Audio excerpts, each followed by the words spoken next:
বীর মুক্তিযোদ্ধা, ওসি, বিভিন্ন দপ্তরের সম্মানিত কর্মকর্তাবৃন্দ, বিভিন্ন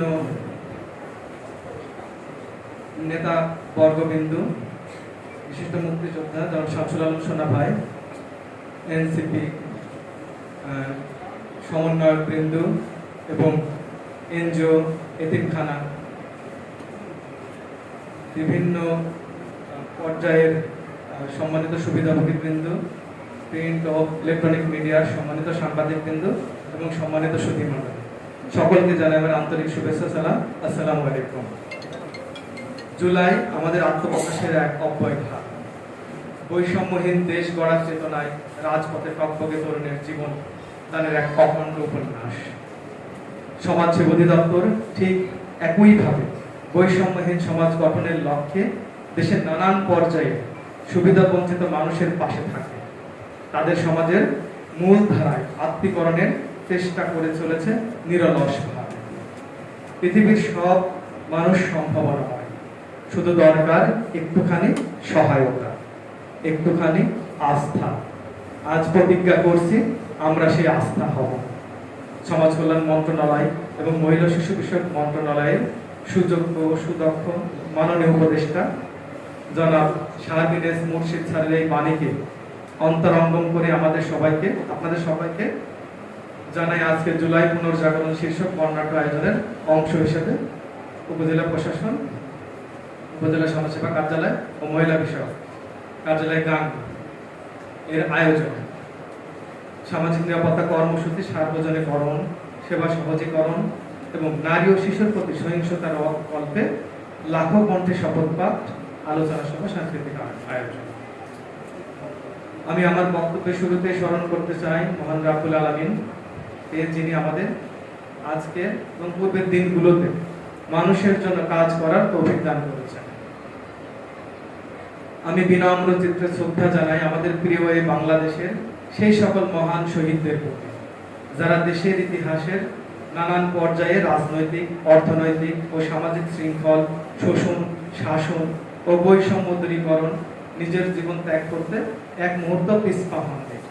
শ্রদ্ধা জানাই সকল যোদ্ধাদের প্রতি, যারা মানুষের দাবি তথা জীবন মুক্তির লড়াইয়ে সুষম সমাজ তথা কল্যাণ রাষ্ট্র গঠনের লক্ষ্যে নিজের অঙ্গ দিয়েছেন, সম্ভ্রম দিয়েছেন, আন্দোলন সংগ্রামকে সংগঠিত করেছেন এবং পরোক্ষভাবে যারা অংশ নিয়েছেন।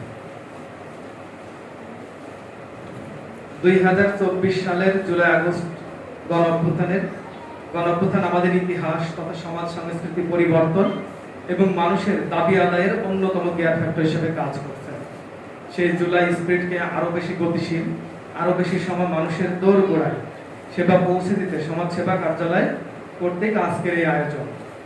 সকল সাধারণ খেটে খাওয়া, দিন মজুর, অবহেলিত, নিপীড়িত, নির্যাতিত তথা নাট্যকার উৎপল দত্তের ভাষায় সমাজের তলায় বাস করা মানুষ যারা অধিকার বঞ্চিত, তাদের জন্য নির্লসভাবে কাজ করে চলেছে সমাজসেবা অধিদপ্তর। আপনারা ইতিমধ্যে দেখেছেন সমাজসেবা অধিদপ্তর কি কি সেবা দিচ্ছে সারা দেশের জনগণের মধ্যে, যেমন বয়স্ক ভাতা কার্যক্রম, বিধবা ভাতা কার্যক্রম, বেদে ও অনগ্রসর জনগোষ্ঠীর জীবন মান উন্নয়ন কার্যক্রম, হিজড়া জনগোষ্ঠীর জীবন মান উন্নয়ন কার্যক্রম, ক্যান্সার, কিডনি, লিভার সিরোসিস সহ 6টি জটিল রোগের চিকিৎসা অনুদান প্রদান, চা শ্রমিকদের জীবন মান উন্নয়ন কার্যক্রম, অনগ্রসর জনগোষ্ঠীর জীবন মান উন্নয়ন কার্যক্রম, ভিক্ষুক পুনর্বাসন, শিশু উন্নয়ন কেন্দ্র পরিচালনা, সামাজিক প্রতিবন্ধী মেয়েদের পুনর্বাসন কার্যক্রম, সেফ হোম ও সরকারি আশ্রয় কেন্দ্র পরিচালনা, প্রবেশনা আফটার কেয়ার সার্ভিস, প্রান্তিক জনগোষ্ঠীর জীবন মান উন্নয়ন, বিভিন্ন ধরনের লোন যেমন পল্লী সমাজসেবা, পল্লী মাতৃকেন্দ্র, সড়ক উন্নয়ন কার্যক্রম, দগ্ধ প্রতিবন্ধী পুনর্বাসন কার্যক্রম, প্রতিবন্ধী ভাতা, প্রতিবন্ধী শিক্ষক বৃত্তি, ছোট মনি নিবাস, দিবাকালীন শিশু যত্ন কেন্দ্র, দুস্থ শিশু প্রশিক্ষণ ও পুনর্বাসন কেন্দ্র, সমন্বিত দৃষ্টি প্রতিবন্ধী, জাতীয় বিশ্বাস শিক্ষা কেন্দ্র, এছাড়া আরো অনেক কার্যক্রম সমাজসেবা অধিদপ্তরের মাধ্যমে পরিচালিত হচ্ছে এবং ভবিষ্যতেও আরো অনেক কার্যক্রম যুক্ত হবে ইনশাআল্লাহ। তো আমি সকলকে সমাজসেবা অধিদপ্তর কর্তৃক আয়োজিত এই অনুষ্ঠানে অংশগ্রহণ করার জন্য কৃতজ্ঞতা প্রকাশ করছি এবং সেই সাথে আমার স্বাগত বক্তব্য এখানে সমাপ্ত করছি। আসসালামু আলাইকুম।